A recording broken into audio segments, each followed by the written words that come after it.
Ridership estimates for the Blue Line LRT extension project are expected to decrease, according to a new report. The Federal Transit Administration is now requiring transit projects across the country to use a standardized ridership estimation model. Project officials have not finalized the route for the Blue Line, but engineers using an older route design found that expected ridership drops by 30% with the FTA's new ridership estimation model. Project officials expect to have updated estimates with the new design by early next year. These rider estimates are part of what the FTA uses to rank projects for future funding. The Hennepin County Medical Examiner's Office identified the couple killed in a fiery crash on Highway 169 in Brooklyn Park. Officials say Sandra and Scott Johnson of Spring Lake Park died in the crash when a pickup truck slammed into them from behind as their SUV was stopped in northbound traffic. The impact of the crash started the SUV on fire. The driver of the pickup truck, a 55-year-old Maple Grove man, was operating with a suspended license. The State Patrol continues to investigate the crash. CCX asked if charges would be pursued in the crash. The agency did not comment. Well, despite national trends that showed a decline in charitable giving, Minnesotans did their part on Give to the Max Day, generating more than $34 million. I'm very grateful and thankful to everyone who donated, whether it was $1 or $10 or $100. All of that matters to us, and that's what keeps us going because we are a local nonprofit organization. The Animal Humane Society generated more than $138,000 on Give to the Max Day, making the Golden Valley nonprofit one of the top recipients in the state. That money will help a variety of needs, including low-cost veterinary services. Officials say they didn't have a specific fundraising target, but stressed their appreciation of the generosity despite some of the larger economic challenges.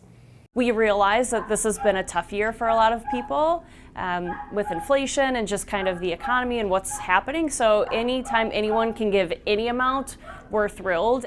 Minnesota's top recipient on Give to the Max Day was Brooklyn Park's Second Harvest Heartland, which received more than $656,000 in donations.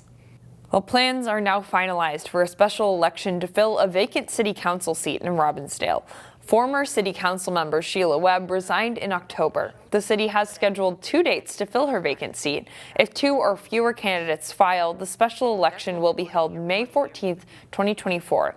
If more than 2 candidates file, a primary will take place May 14th, and the special election will be August 13th. The winner will serve the remainder of Webb's term, which would be just over a year. The Brooklyn Center City Council reversed course this week, rejecting plans for an African restaurant to move to a new location. Jambo Africa wanted to move its restaurant operations from its location on Freeway Boulevard to the former Tires Plus building on John Martin Drive. According to city planning officials, that new location does not meet city code requirements for parking spaces. The parking lot was 59 spaces short of the code requirement. The council had initially approved the move in October, but changed their mind this week. Council members said they were concerned about setting a precedent. I'm not in favor of carve-outs, and the precedent this could set, as I stated earlier, has long-range effects and it opens up kind of Pandora's box. The council voted 3-1 to reject the project. Councilmember Marquita Butler cast the only vote to approve it.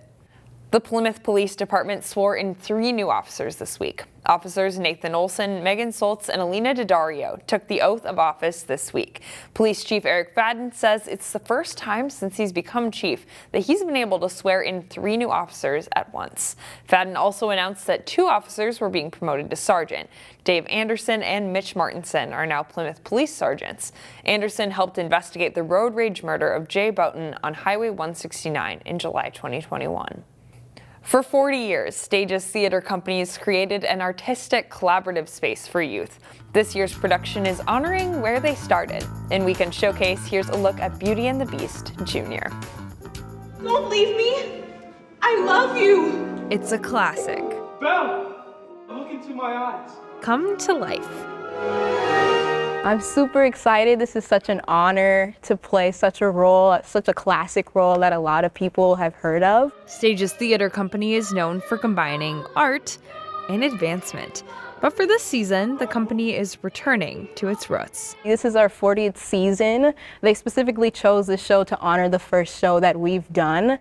Maple Grove senior Anaya Hawley plays Belle in Disney's Beauty and the Beast Jr. I wanted to make sure when I play Belle that she's relatable and she has these arcs that people can relate to. 40 years is huge. And for her, so is her character. The reason for me starting was because I saw Princess of Color. I remember I was seeing Cinderella at a school theater, and it sparked my interest for theater because I felt seen and I felt that I had a place. My goal was to somehow embody that princess I saw on stage and be that sense of representation for youth growing up.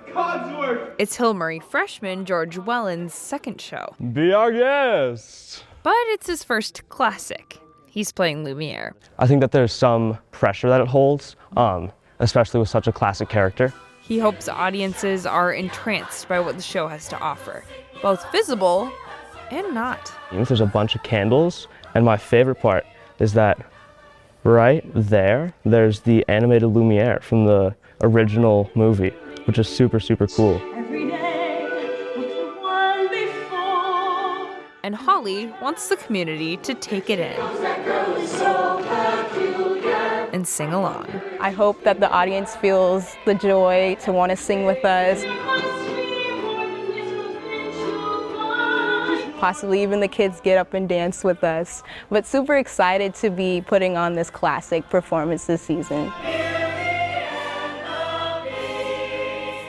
Performances start this weekend on November 17th and run through December 27th. Stages also offers accessible performances, both sensory-friendly shows and pay what you can. We'll share a link with more information at ccxmedia.org.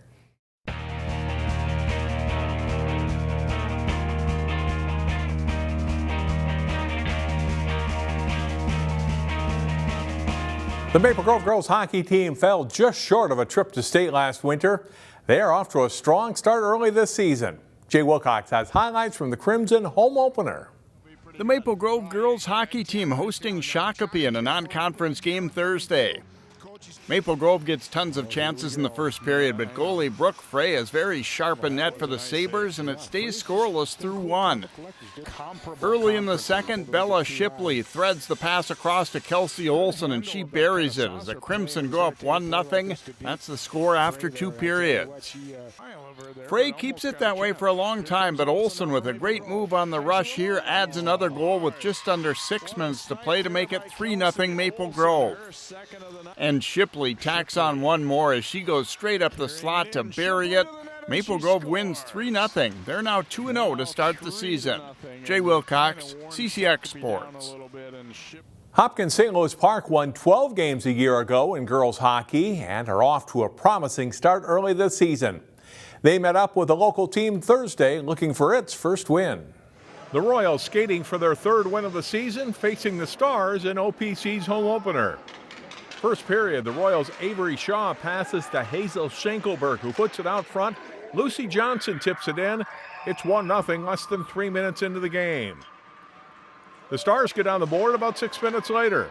Lillian Huno with the first shot. Reese Ruska's rebound try a stop, but Macy Patton slides it in, and it's tied 1-1.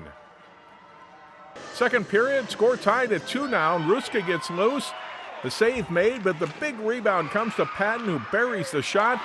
That's her third of the game. The hat trick for the junior, and OPC leads 3-2. Schenkelberg with a great pass onto the stick of Johnson, who nets her second of 3 goals in the game. The teams are tied 3-3 after 2. And the Royals score the only goals of the third period. They hold the puck in the zone here, and Rowan Jansen goes top shelf for the go-ahead goal. Hopkins St. Louis Park goes on to beat Osseo Park Center 6-3 the final. High school girls basketball practices started this week. As Jay Wilcox reports, one local team enters the season with a new head coach. As the season gets started, a new leader is running the show for Cooper girls basketball. But she's not new to the team. Former assistant Ebony Rich takes over as head coach for the Hawks. So I'm really excited about it. I've been here for 4 years as the assistant coach. Kind of just excited to finally have my own program and being able to put my own touch on things. So I'm just really looking forward to getting the season started. It's been really wonderful, and I'm glad she took over. She's one of the best coaches. I enjoy her being my coach. The Hawks won 20 games last season and placed third in the Tri-Metro Conference. They did graduate some good players, though, and it's a younger group this winter with just one senior. Yeah, I'm excited to see what these new girls and younger girls can bring to the team. Everybody got their own thing that they can bring, so I'm excited to see what they can bring. So honestly, we're just excited for anybody that walks in the gym. If they're excited about basketball, we're kind of just excited to have them. Just bringing these girls in and getting them back involved in sports, because I feel like lately, a lot of kids, they just don't want to be involved in sports. So kind of just creating an environment that's going to be fun and keeping them coming back, keeping them in the gym.